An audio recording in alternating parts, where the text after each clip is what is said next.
Alors, combien de temps ça fait que j'ai pas sorti de vidéo, moi? 3 mois? Et j'ai combien d'abonnés? 47? Bah merde, mais allez au boulot!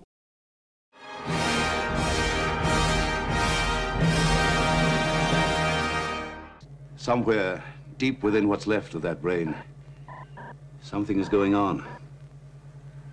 It's grown stronger almost every hour. You know more about that brain than anyone. What is going on? I don't know. I made that school burn. The children, all of them. What am I? How can I will death? Could any of the other incidents Morlar felt responsible for be called disasters? Well, yes, one of them could be described that way. Were there any deaths involved? Yes.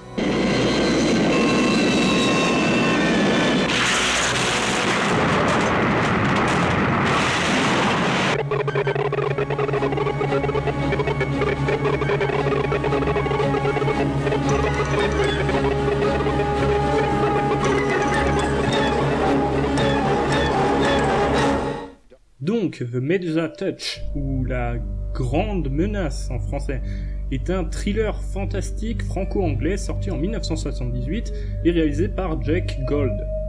Il raconte l'histoire de Brunel, joué par notre Lino Ventura national, un inspecteur de police français en mission au Royaume-Uni, chargé d'enquêter sur le cas de John Morlar, un écrivain, joué par l'excellent Richard Burton, violemment agressé à son domicile et dans le coma depuis.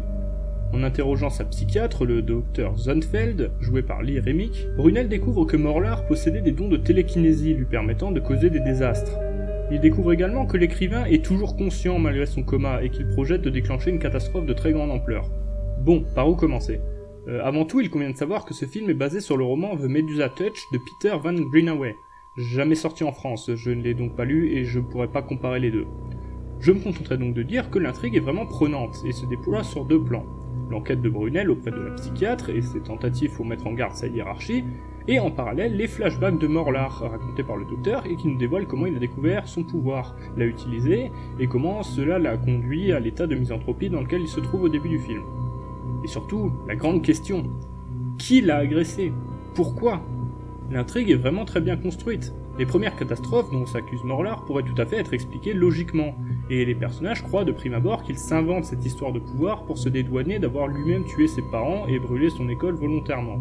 Et puis, plus le récit avance, plus nos protagonistes sont saisis par le doute et finissent par croire en ses capacités. Bon, Zonfeld n'a vraiment pas le choix puisque Morlar fait s'écraser un avion sous ses yeux, pour implorer son aide juste après.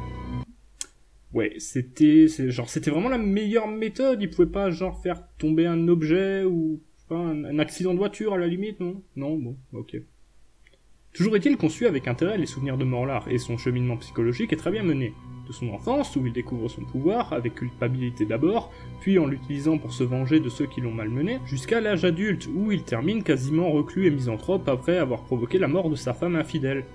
Bon, par contre, on ne saura jamais si le fait de vivre reclus est pour lui un moyen de s'assurer de ne plus provoquer de désastre, ou si c'est juste le fait qu'il se prenne quasiment pour Dieu.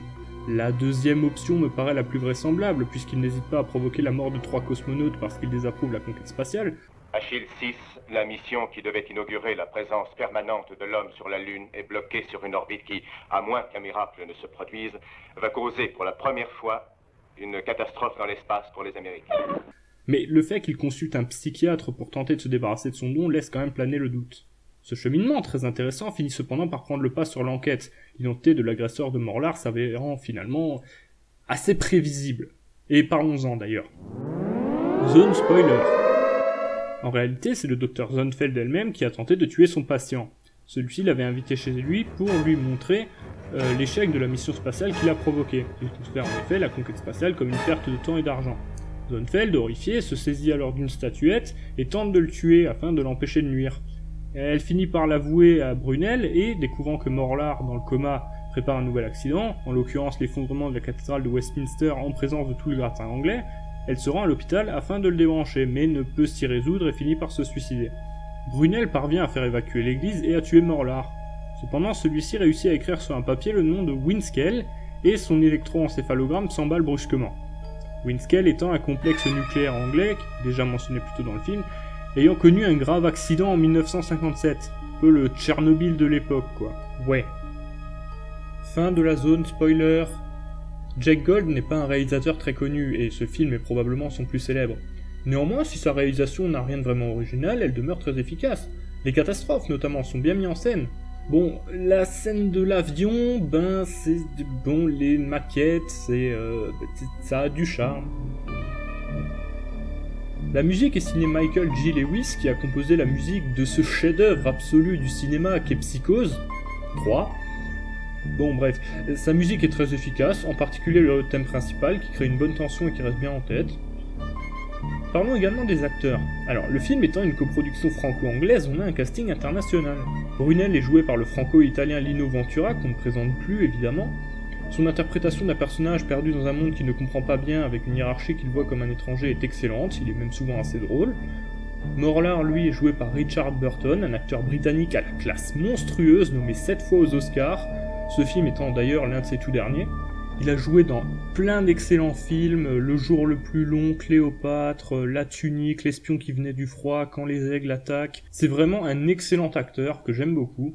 Il est vraiment excellent, dépeignant à merveille un personnage froid et détaché du monde extérieur. Tellement détaché que parfois on croirait entendre un émo gothique, mais bon. Nous sommes tous des enfants du diable.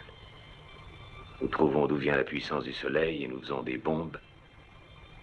Nous produisons des richesses et nous devenons obsédés par la cupidité. Nous conquérons le pouvoir et nous devenons fous. Nous détruisons toujours. Pourquoi Zonfeld? Pourquoi?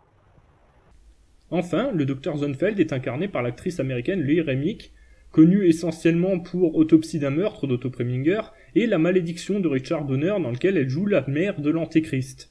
Ouais, elle aime bien jouer avec des psychopathes apparemment, mais bon. Son jeu n'est pas transcendant, mais tout à fait convenable. Et d'ailleurs, en 78, avoir un psychiatre joué par une femme, c'est quand même pas si commun. Je ne m'attendais pas à... Excusez-moi, le sexe n'est jamais spécifié. Et moi, c'est un inspecteur anglais que je croyais recevoir. Eh bien, à Paris, en ce moment, un Français doit se trouver devant cet Anglais que vous attendiez, et tout aussi surpris. Ah, je vois. Parlons également de la version française. Mais enfin, y a-t-il vraiment une VF et une VO ? Oui, parce que ce n'est pas la vraie voix de Lino Ventura que vous pouvez entendre dans la version en anglais. Celui-ci est doublé par un comédien anglais, un certain Robert Trietti, spécialisé dans le doublage en anglais d'acteurs étrangers. His EEG went crazy during the evening. Then it settled. Now it's increasing again. I don't know what it means. Putain la vache, je comprends pas un mot de ce que vous racontez. Donc ils avaient un acteur français qui pouvait parler anglais et ils l'ont fait doubler par un anglais qui imite un faux accent français de... Bon... Bref, toujours est-il qu'il se double bien dans la version française, et il y arrive très bien. Ça peut paraître évident, mais il y a pas mal d'acteurs français qui ont énormément de mal à se doubler eux-mêmes. Ouais, excellent plan. Allez, toi tu fais diversion, et moi je m'occupe de lui. Richard Burton est doublé par le comédien Gabriel Catan. Alors, ce n'est pas sa voix la plus régulière. Burton, il a été plutôt doublé par Jean-Claude Michel, la voix de Sean Connery et de Clint Eastwood. Je suis Alexandre, non mon père! Ou par André Falcon. La loi de la gravitation n'a aucun sens. Elle ne saurait exister si moi je crois flotter. Et si vous croyez que je flotte, alors cela se produit. Et pourtant, Catan est parfait. Sa voix classieuse et un peu métallique convient parfaitement au personnage, c'est impeccable, il est synchro, rien à dire. Lee Remick, elle, est doublée par Danielle Voll, une actrice française essentiellement active à la télévision et au théâtre, qui a fait un peu de doublage et qui est très bien. Précisons qu'il existe aussi un deuxième doublage, avec Michel Leroyer, la voix de Saruman sur Burton, Frédéric Thiermont, la voix de Meryl Streep sur Remick, et Pierre Santini sur Ventura. Mais je l'ai pas trouvé en fait. Les éditions DVD et Blu-ray contiennent bien le premier doublage, apparemment les diffusions télé aussi, et de toute façon j'allais pas attendre une diffusion télé pour leur sortir la vidéo, elle a déjà assez de retard comme ça.